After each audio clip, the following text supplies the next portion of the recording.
Good day, everyone. Welcome to the seminar. My name is Siti Fatma Tatak, and I'm delighted to be your facilitator for today's sessions. Today, we gather here to delve about poverty entitled Breaking the Chain of Poverty Strategies of Economic Empowerment and Employment. The goal of conducting a seminar about poverty is to raise awareness, foster understanding, and inspire action toward addressing these critical issues. So before we begin, I'd like to take a moment to express my gratitude to Ma'am Charivin Veloria, whose support has made this event possible. I encourage you all to participate, ask questions, and contribute your thoughts throughout the sessions. Without further ado, I'd like to introduce my co-host Jasmine Salik to start the discussion. Assalamualaikum warahmatullahi ta'ala wa barakatuhu. So before we will start to our program, I would like to invite you to please stand for our prayer. أعوذ بالله من الشيطان الرجيم بسم الله الرحمن الرحيم الحمد لله رب العالمين الرحمن الرحيم مالك يوم الدين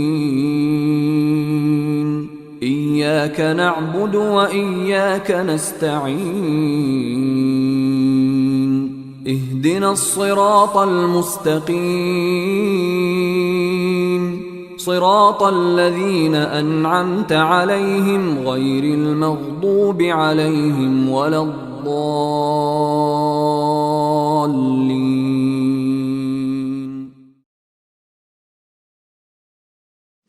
Mga kababayan, ang pambansang awit ng Pilipinas. Kayang magiliw, helas ang sinakanan, alam ng puso, sa titik mo'y buhay. Lupang hinirang, tuyang ka ng magiting, sa manlulupin, di ka pasisingil, sa nagatak tutok sa simoy at sa langit kong pagaw, ay hinatang tula, kawin sa pagkayang minamahal. Ang isang ng matawad mo'y tagumpay na nag-iindig, ang bituin at araw niya kailan ang may di magtitingin. Luman ang araw ng walhagit pagsinta, buhay langit sa piling ko. Ang inigaya na pagkay mga aking, ang mamatay ng dahil sa'yo. So now let us proceed to our program. Poverty is a persistent problem continue to cast a dark shadow as the life of countless individual dito sa mundo. So poverty is not all about the financial resources. It is compasses a range of deprivation including inadequate access to education, healthcare, clean water, sanitation, nutritious food, and safe housing.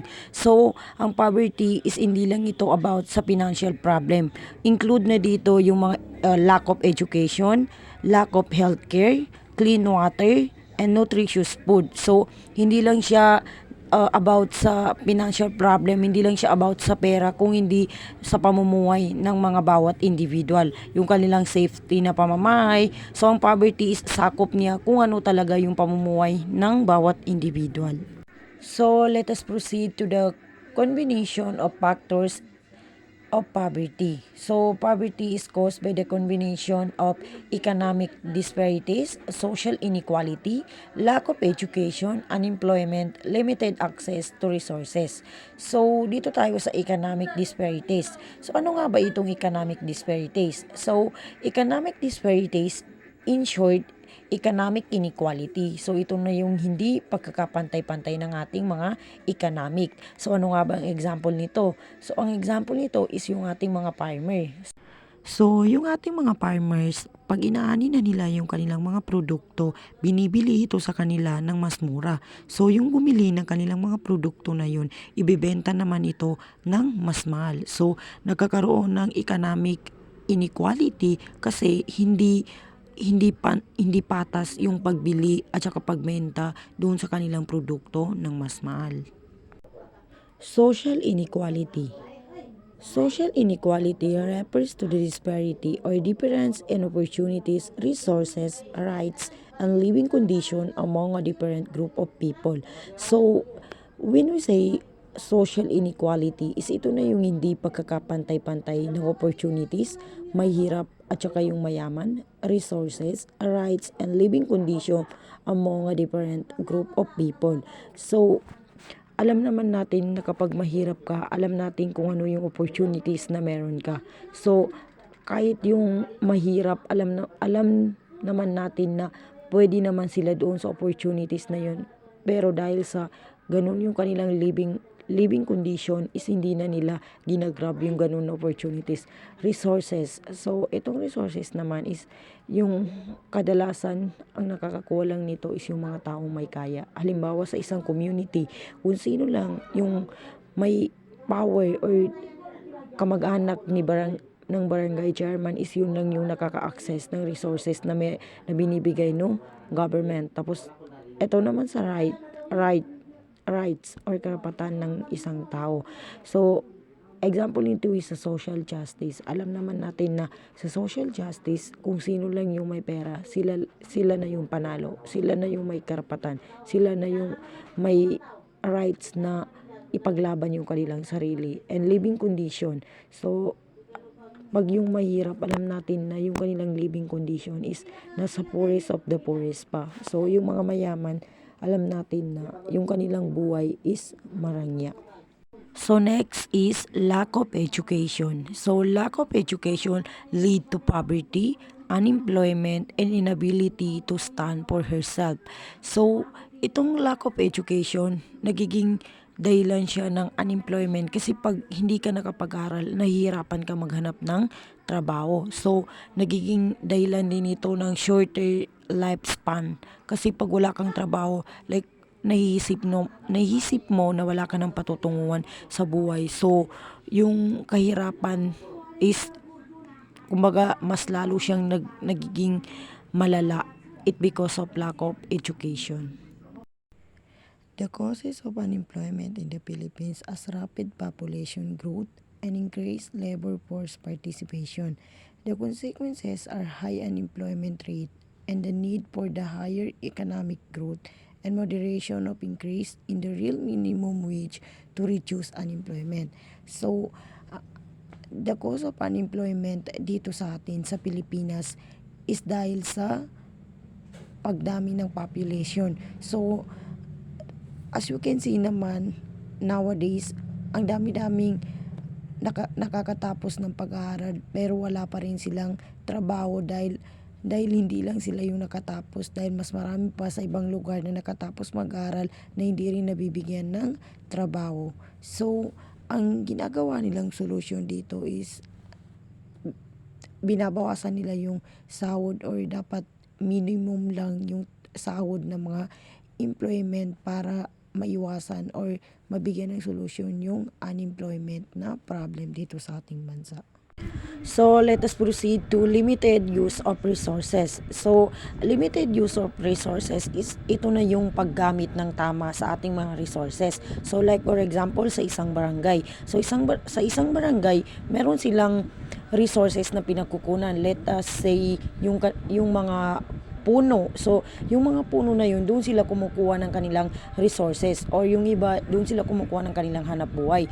So, yung pagkuha nila doon sa mga puno na yun is inaabuso nila. Kumbaga, hindi nila nililimitan yung kanilang sarili sa paggamit or pagkuha doon sa resources na meron sila. So, ang nangyayari, nasisira yung resources na meron sila. So, nagkakaroon ng hindi magandang epekto ito doon sa barangay na meron yung resources na yon. So, kailangan kung meron tayong resources sa ating barangay, kailangan natin limitan yung ating sarili na gamitin ito upang sa ganun is magamit natin siya ito na pang long life na resources or magagamit pa ng For next overcoming and generation. reducing poverty, we should focus on following. Number 1 is education. So, education plays a pivotal role in breaking the chain of poverty. Bakit? Una, it helps you learn things. Ang edukasyon ay nagpro-provide ng knowledge, skills, confidence. So, pag meron ka nito, mas may opportunities ka para magkaroon ng magandang trabaho. Number 2, it helps you get a better job. Number 3, it helps your kids do better. So, when you're educated, you can give your kids a better life too. Number 4, it gives you more opportunities. Like, mas maraming doors na mag-open para sa'yo kapag meron kang education. Number 5, it helps you more up in the world. Education is a ladder para makamit mo yung dreams mo. So basically, education ay susi para sa magandang kinabukasan. So by prioritizing education, we're not just breaking the chain of poverty. We're building a brighter future for all of us. Number 2 is promoting sustainable economic development. So, ang pagpapromote ng sustainable economic development ay parang pagbuo ng brighter future na hindi lang para sa ngayon, kundi para na rin sa mga susunod na generations. So, hindi lang basta kasiguraduhan ng trabaho at kita, pero pati na rin ang pagproprotect sa ating kalikasan at sa kinabukasan ng ating Earth. So, for example, instead ng mag-rely tayo sa mga dirty fuels na nagpopulate sa ating air, we can invest in a clean energy tulad ng solar and wind power. So, by that, nakakatulong siya sa pag-create ng trabaho at incomes, and also nakakatulong din siya laban sa climate change. So, kailangan doon tayo mag-invest sa nakakatulong sa atin na mag-grow yung ating ekonomiya at hindi doon sa sinisira yung ating environment. So, kumbaga, sa pamamagitan ng sustainable economic development, hindi lang natin inaalagaan ang ating ekonomiya, pero pati na rin yung ating mundo para sa ating future. It's about making a smart choices today that set us for a success tomorrow. Next is establishing robust social safety nets. So, ito siya ay mahalaga na makapag-provide tayo ng safety net para sa mga vulnerable person ng ating society. Itong safety net na ito yung mga program para ma-alleviate or mabawasan yung kahirapan sa mundo natin. So, ano-ano nga ba ito? So, meron tayong program such as 4Ps, social pension, unemployment benefits na pwedeng makatulong sa kanila para ma-alleviate yung kahirapan. So, kailangan dito ma-ensure natin na bawat individuals ay may access nitong basic necessities. So, itong safety nets na ito ay ginawa siya para ma-empower natin yung mga individual or mga tao para ma-break yung chain ng poverty. Next is ensuring equal access to education for girls. Next is ensuring equal access to education for girls. So, isa siyang powerful tools para ma-break yung chain ng kahirapan. So, sabi dito, kapag ang mga kababaihan daw ay meron silang educational opportunities as boys, when girls get an education, they learn new skills na pwedeng makatulong daw sa kanila para magkaroon ng magandang trabaho. They also learn about their rights, health, and how to make important decisions for their future. So, when girls stay in schools, mas less do yung chance na makapag-asawa sila ng maaga or magkaroon ng anak sa murang edad.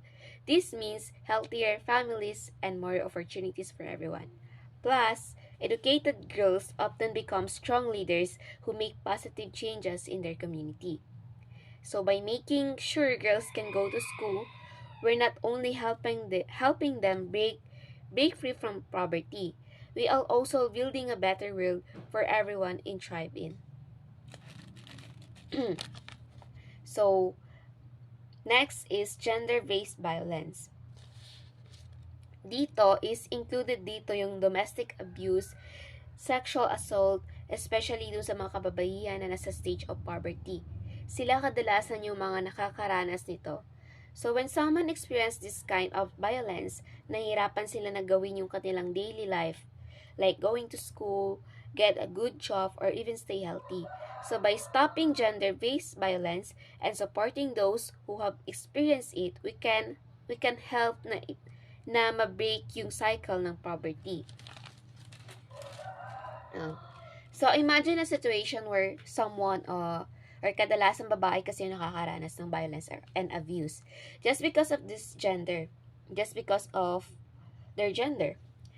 And this could be physical harm, emotional abuse, or kahit anong klaseng abuse or mistreatment. When this happens, it is not just about the immediate harm sila magsasuffer. Pwedeng maapektuhan yung kanilang life or mawawalan sila ng ganang mabuhay.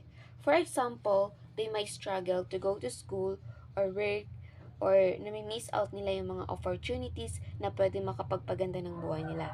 And they might also face health problem and dito na papasok yung depression.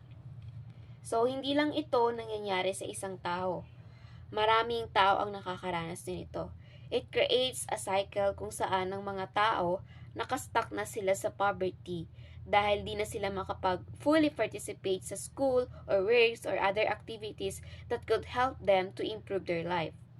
So, by addressing gender-based violence, we're not just stopping the immediate harm. Pinibreak din natin dito yung barriers kung saan na-trap yung mga tao sa kahirapan. It's about creating a safer and brighter world for everyone. Regardless of gender, it has the chance to thrive and success. That's all, and thank you.